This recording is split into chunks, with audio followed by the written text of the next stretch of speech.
Olá pessoal, tudo bem? No vídeo de hoje, eu, Tarsila, nutricionista, vou comentar um pouco com vocês sobre a história da nossa alimentação, da onde a gente vem, aonde nós estamos agora na alimentação e para onde nós estamos indo, o nosso futuro. Bom, vocês sabiam que lá nos primórdios, onde a gente ainda era homens das cavernas, nós éramos, na verdade, caçadores, nômades e coletores? O que isso quer dizer? A gente caçava os animais, a gente descobriu a fazer algumas ferramentas, pontas de projétil, lanças, algumas ferramentas para tirar a pele de animais, e a gente coletava. E a gente coletava, então, frutas, legumes, verduras que existiam à nossa disposição, enquanto a gente andava. Então, nós éramos um pouco diferentes do que nós somos agora. Isso foi o nosso começo de tudo. Então, uma das coisas muito importantes foram as ferramentas, e outra coisa muito importante foi aprender a lidar com o fogo. O fogo foi muito importante pra gente. Por quê? Com ele a gente descobriu como cozinhar, como afugentar animais, e às vezes a gente até tacava fogo em matas. Pois é, a gente ainda tem esse costume. E quando a gente tacava fogo em matas, primeiro a gente via que alguns tubérculos, como a batata, estavam ali cozidos ou mais amolecidos, mais fácil da gente comer. Então, a gente tinha acesso mais fácil a esse alimento, com menos fibra, né? Mais fácil de digerir. Esse alimento também estava junto, às vezes, de alguns animais queimados. Então, mas eles também eram mais fáceis de digerir. E a gente adentrava esses lugares que foram queimados. Então, isso também nos ajudou a gente conseguir chegar aonde estamos agora. Então, a gente foi passando por vários outros caminhos que antes a gente não passava. Porém, depois a gente começou a ver que a gente poderia se assentar em algum lugar. Então, a gente fez as residências permanentes. Nessas residências, principalmente o que é conhecido, que aconteceu bastante no Oriente Médio, numa região da África. Então, por exemplo, onde fica o Rio Nilo e o Eufrates, lá se inundavam as margens desses rios e muita coisa crescia. Então, era o crescente verde. Eu acho que você teve aula disso em geografia na sua escola. Então, a gente descobriu que a gente poderia cultivar coisas ali. E a gente começou, então, a ser mais sedentários, a ficar mais paradinho. A gente descobriu, então, manter o uso do fogo, criar novas ferramentas, como um arado. A gente começou a usar os animais também, domesticá-los a nosso favor. Então, o que a gente fazia, muitas vezes eram feitos por animais, mas muito trabalho escravo ocorria nessa época.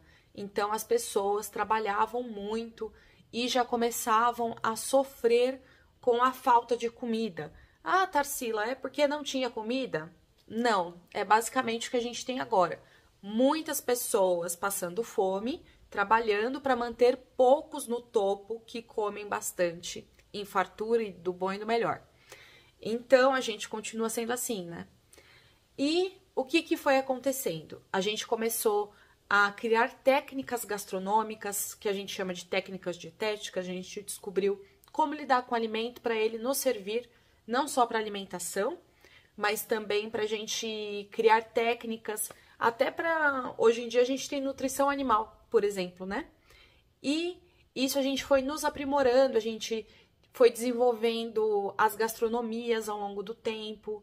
Então, como essas técnicas foram mais aguçadas, e agora a gente está passando, há algum tempo já, por uma transição nutricional. Então, a gente está vindo de um campo onde muita gente realmente passa fome, com a falta de acesso ao alimento. A gente já mecanizou muita parte da nossa produção de alimentos, porém, a gente ainda tem a obesidade junto com as pessoas passando fome. E isso é um desafio para os sistemas de saúde e para as nutricionistas como eu. Então, a gente vai trabalhar nessa transição agora entre as pessoas que ainda estão em situação de pobreza, uma parte da população, uma parte brasileira também, E nós temos uma parte de pessoas que comem muito e comem principalmente alimentos que vêm em embalagens, estão deixando de cozinhar, estão deixando de conhecer os alimentos a fundo e a gente está cada vez mais terceirizando a nossa alimentação. E aí a gente chega no nosso futuro. Ou nós já estamos chegando nesse futuro. Vocês sabiam que hoje em dia a gente já tem não fábricas, mas sim fazendas de insetos? Pois é, fazendas de inseto não para alimentar outros animais, não para simplesmente criar porque a gente acha legal, mas para nos alimentar. Tem sido estudado como uma fonte proteica e que gasta-se muito menos água, muito menos espaço, se polui muito menos, mas ainda é um tabu, uma coisa meio estranha pra gente aqui no Brasil. Mas o Ocidente já consome muito insetos e agora talvez venha para ficar. Outra coisa é a produção de carne em laboratório. Isso é uma coisa que já está acontecendo.